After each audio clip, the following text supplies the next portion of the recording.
بسم اللہ الرحمن الرحیم۔ کہ حضور غوث پاک کی کچھ تعلیمات۔ حضرت غوث اعظم رضی اللہ تعالیٰ عنہ صوفیاء کی جماعت کے امام ہیں۔ حضرت غوث اعظم رضی اللہ تعالیٰ عنہ لوگوں میں سے ہیں جن لوگوں نے اکیلے ایک پوری جماعت کا کردار ادا کیا۔ حضور غوث اعظم رضی اللہ تعالیٰ عنہ کی جو تعلیمات ہیں نا وہ بالکل سیدھی سادی ہیں۔ حضور غوث اعظم رضی اللہ تعالیٰ عنہ نے بالکل ایک صاف ستھرا سا ماحول دیا۔ ہمارے ہاں نا بعض جگہ الجھاؤ ہے، کچھ لوگ کہتے ہیں یہ معرفت کی بات ہے، تیری سمجھ میں نہیں آئے گی۔ بھائی وہ کون سی معرفت ہے جو سمجھ نہیں آ رہی؟ وہ کیسی معرفت ہے؟ تو بتا تو صحیح نا، اس کی تشریح کرنا، تو سمجھانے بیٹھا ہے۔ بالکل سیدھا سیدھا حضور غوث اعظم نے ہمیں سمجھا، بالکل سیدھا۔ آپ مادر صاحب ولی تھے، کچھ لوگ اللہ تعالیٰ انہیں پسند کر لیتا ہے۔ یہ بھی اتنا مشکل مسئلہ نہیں کہ آپ الجھ جائیں، آپ اپنے دائیں بائیں دوستوں کو دیکھ لیں، کچھ لوگ بچپن سے بڑے نفیس ہوتے ہیں، بلکہ گھر میں کئی دفعہ ماحول مذہبی نہیں ہوتا پر اللہ فضل کر کے انہیں اپنے قریب کر لیتا ہے۔ اسی طرح سے بہت سارے لوگ ایسے ہوتے ہیں کہ جو مادر صاحب ماں کے پیٹ سے واللہ یختص برحمتہ من یشاء، اللہ جسے چاہتا ہے اپنی رحمت سے اپنا بنا لیتا ہے۔ حضرت غوث اعظم مادر صاحب ولی تھے، اس کے باوجود بڑا سادہ سا قوم کو سمجھایا کہ علم دین ایک نصاب ہے، نصاب پڑھنا چاہیے، نصاب پڑھنے سے آتا ہے۔ 12 سال غوث اعظم نے پھٹی پر بیٹھ کے علم پڑھا ہے، 12 سال باقاعدہ، اور پھر لوگوں کو بتایا ہے کہ انقلاب کے لیے، دل بدلنے کے لیے کسی نئی چیز کی ضرورت نہیں، اللہ کا قرآن پڑھتے جاؤ، رسول اللہ کی حدیث سناتے جاؤ، دل بدل جاتے ہیں۔ بھائی اتنی سی بات ہے، 3 چیزیں کل دین ہے۔ ایک علم، ضرورت کے مطابق ہی کیوں نہ ہو، جتنی ضرورت ہو اتنا علم ہی کیوں نہ ہو، ایک علم، پھر عمل، پھر اس عمل میں اخلاص۔ بس بات مکمل ہو گئی، انسان اللہ کے قریب چلا گیا۔ حضرت غوث پاک رضی اللہ تعالیٰ نے علم پڑھا، پھر آپ نے اس کو پڑھانا شروع کیا۔ کچھ لوگ نا ساری زندگی منزل کا تعین نہیں کر پاتے کہ میری منزل ہے کیا، میں نے جانا کہاں ہے، وہ فیصلہ ہی نہیں کر پاتے کہ میں بنیادی طور پہ کیا ہوں۔ حضور غوث اعظم نے فیصلہ کر لیا تھا کہ میں دین کا ایک مبلغ ہوں۔ آپ نے بڑی ترتیب سے صبح کی نماز کے بعد فقہ کا درس دیتے تھے۔ آپ تعین کر لیں، پھر اپنے کام میں لگ جائیں، پھر چھوڑے دائیں بائیں کیا ہو رہا ہے، پھر اپنے کام میں لگ جائیں۔ صبح کی نماز کے بعد فقہ کا درس ہوتا، ظہر کی نماز کے بعد آپ لوگوں کو اصول تفسیر اور تفسیر پڑھایا کرتے، عصر کی نماز کے بعد حدیث مبارکہ کا درس دیتے، اور پھر ہفتے میں 3 دن عشاء کی نماز کے بعد ممبر سجایا جاتا، 70 ہزار لوگ آ کر بیٹھتے۔ ہمارے یہاں نا آج تفریق پیدا کی جاتی ہے، 4 اینکر ٹی وی پہ بیٹھتے ہیں اور 4 بندوں کو لائن پہ لیتے ہیں، تو کیا کہتا ہے اس بارے میں، تو کیا کہتا ہے، تو اور تو کیا کہتا ہے، وہ لڑائی شروع ہو جاتی ہے، اور آخر میں کہتے ہیں جی بات ہم نے چاروں نے پہنچا دی ہے، فیصلہ خود کر لینا۔ اب وہ فیصلہ کیا کریں گے، وہ بیچارے انتشار کا شکار ہو گئے، الجھ جائیں گے۔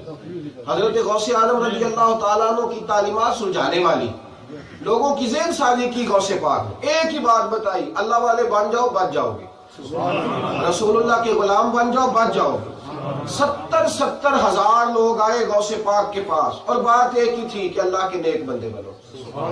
میں تقریر کرتا ہوں تو کئی دفعہ رٹے ہوئے جملے ہوتے ہیں، واہ واہ کا بھی شوق ہوتا ہے، کہ کئی دفعہ ایسا بھی ہوتا ہے کہ جیب پہ بھی نظر جاتی ہے، ساری چیزیں، وہ اثر نہیں ہوتا۔ حضور غوث اعظم چھوٹی مسجد میں گفتگو شروع کی، کوئی اشتہار نہیں چھپتا، کوئی پراپوگنڈا نہیں ہوتا، پر لفظوں میں تاثیر تھی۔ جملے زبان سے نکلتے تھے تو کسی کے دل سے ہو کے جاتے تو کھرد جاتے، ساری میل صفائیاں ہو جاتی۔ حضرت غوث پاک نے چھوٹی مسجد میں بات شروع کی، مجمع اتنا بڑا کہ جامع مسجد میں جانا پڑا، پھر رش اور بڑا تو عیدگاہ میں جانا پڑا۔ اور بھائی جب انسان تاثیر سے بات کرتا ہے تو اثر ہی اور ہوتا ہے۔ بھرے مجمع میں بارش آ گئی، بڑے مجمع میں لوگ بکھرنے لگے، کوئی انتظام نہیں بارش سے بچنے کا، تو غوث اعظم رو پڑے، کہنے لگے مالک تو دلوں کے حال تو جانتا ہے، اگر یہ لوگ میں نے اپنے لیے بلائے ہیں تو بھگا دے، اور اگر تیرے لیے بلائے ہیں تو پھر بھی تیری مرضی ہے۔ لوگ کہتے ہیں سارے بغداد میں بارش ہوتی تھی، جہاں غوث اعظم کا جلسہ ہوتا تھا وہاں بارش نہیں ہوتی۔ اللہ نے انہیں موقع دیا۔ اور تعلیمات حضرت غوث پاک رضی اللہ تعالیٰ عنہ کی کیا ہے، جب تقریر ختم ہوتی تو 50 آدمی اس کونے سے کھڑے ہوتے، کہتے حضرت بڑی شراب تھی، बड़े डाके मारे, बड़ी बेहयाई की, आज पक्की तौबा करते हैं। 10 उस कोने से खड़े होते, हुजूर भाई भी नाराज, अम्मा भी नाराज, वालिद भी नाराज, लेकिन आज के बाद रिश्ते तोड़ेंगे नहीं, जोड़ा करेंगे। 20 उस जगह से खड़े होते, हुजूर कभी मस्जिद नहीं आए थे और हम यहाँ आपकी महफिल में भी नहीं आए थे, हम तो किसी को बुलाने आए थे, किसी को मिलने आए थे, लेकिन जाते जाते नजर पड़ी है तो अल्लाह ने दिल बदल दिया है। इकबाल कहने लगे, न तेगो तीर में न लश्करो सिपाह में, जो बात मर्दे कलंदर की बारगाह में। फरमाने लगे, आए थे किसी से मिलने, लेकिन आपके बात टकरा गई है। आज के बाद हम मस्जिद में भी बैठा करेंगे, कुरान भी पढ़ा करेंगे, मुस्तफा पे दरूदो सलाम भी पढ़ा करेंगे। जब तकरीर करने जाते थे ना तो दुआ मांगते थे, या अल्लाह अपनी रिजा वाली बात करने की तौफीक। और जब वापस लौटते थे ना, 2 तरह की इस्लाह होती है। मैंने कहा, एक रटे रटाए जुमले और एक वो तकरीर होती है जो अनपढ़ अम्मा कर रही होती है, जिसे पता लग जाए ना मेरा बेटा बिगड़ गया है, तो फिर माँ समझाती है, मिन्नत भी करती है, तो फिर वो रात को मुसल्ले पे बैठ कर रो भी पड़ती है, या अल्लाह मेरा लाल है, मैंने बड़ी मन्नतों से लिया है, अल्लाह बिगड़ गया है, खुदाया तौफीक दे। वो जो माँ मुबल्लिगा होती है ना, उसका हुस्न और होता है। आप देखें ना, नबी करीम अलैहिस्सलाम का अंदाज़ तबलीग क्या, सारा दिन हुजूर लोगों को दावत देते और रात को मुसल्ला बिछा लेते। या अल्लाह इन्हें हिदायत दे, अल्लाह ये जानते नहीं, मेहरबानी फरमा। हुजूर गौसे पाक रज़ी अल्लाह तआला अन्हु का अंदाज भी यही है, इसी सुन्नत की इत्तिबा में है। तबलीग फरमाते और फिर जब वापिस लौटते तो कहते, अल्लाह किसी पे असर हुआ है ना तो उसका दिल भी बदल दे, असर हुआ है तो अल्लाह उसका दिल भी बदल दे। एक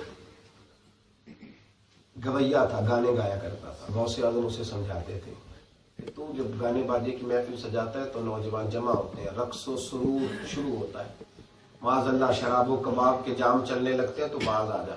वो कहने लगा कि मेरी जरा शोहरत ज्यादा हो गई है तो बाबा इसलिए मुझे मना करता है।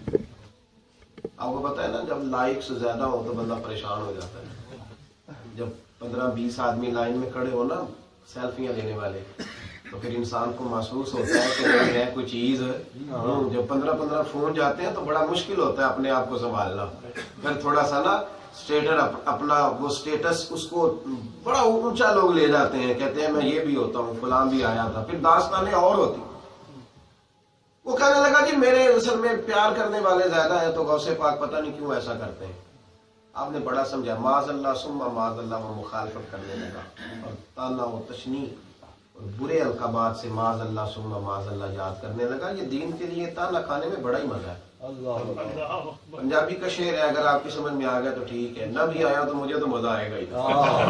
किसी पंजाबी के शायर ने कहा था, जे कर यार दे नाम दा मिले मेड़ा, जे कर यार दे नाम दा मिले मेड़ा, ओनू झोली पा लईए पुंजे सुटिए ना, जे कर यार दे नाम दी मिले सूली ते झूठा झूठ लईए पिछाटिए ना। अगर ताने देने लगे और कहने लगा जी देखो ये क्या हाल है, ये मुझे ऐसे ऐसे कहते हैं। अब हालात बदल गए, पहले जवान था फिर बूढ़ा हो गया। वो जो उसको सुनने वाले थे किसी और को सुनने लगे, रश खत्म हो गया। जब आदमी रिटायर हो जाए तो घर वाले भी जरा कम ही पूछते हैं, अब्बा मशवरे न ज्यादा दिया कर, घर वालों ने भी जरा निकाल दिया। कब्रिस्तान में बैठ गया। कल बड़ा ज़ौक था, उर्दू के शायर ने कहा था, वो तेरी आंख हो या संग मलामत की चुभन, कौन पहुंचा है मेरे दर्द की गहराई तक। दौरे शोहरत में तो यारों ने किया याद बहुत, साथ आया ना कोई कूचा रुसवाई तक। और मियां साहब कहने लगे, सारी उम्र ही आटा गुद्दा है, लखा कीते नहीं पेड़े, या वक्त आए तो मोहम्मद बख्शा कोई नहीं बैठा नेड़े। हालात खराब हो गए तो अब पूछना कोई नहीं। अब कब्रिस्तान में बैठ गया, मक्खियां भिनकती हैं, कपड़े फट गए हैं, हालत परा गंदा है। मेरे गौस पाक गुजरे।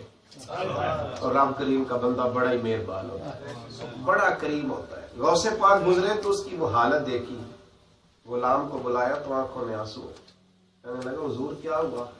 फरमाने लगे, यार उसका हाल आज देखा नहीं गया, क्या उसका रूज था और क्या ये मालिक का अंदाजे करम है और उसकी बेनियाजी है कि कब्रिस्तान में बैठा है। हजरत गौसे आलम रज़ी अल्लाह ताला उन्होंने 100 दिनार दिए। सुनो और याद रखना, ये तालीमात है, ये तालीमात है सरकार गौसे पाक की। ऐसे ही झगड़े छोड़ना ही ना सारी जिंदगी, तो छोटी छोटी बातों को बिठा के सारी जिंदगी दिल को पत्थर कर लेना। غوث اعظم رضی اللہ تعالیٰ نے 100 دینار دیے اور فرمایا لے جا، اسے جا کے دے پر بتانا نہ کس نے دیے۔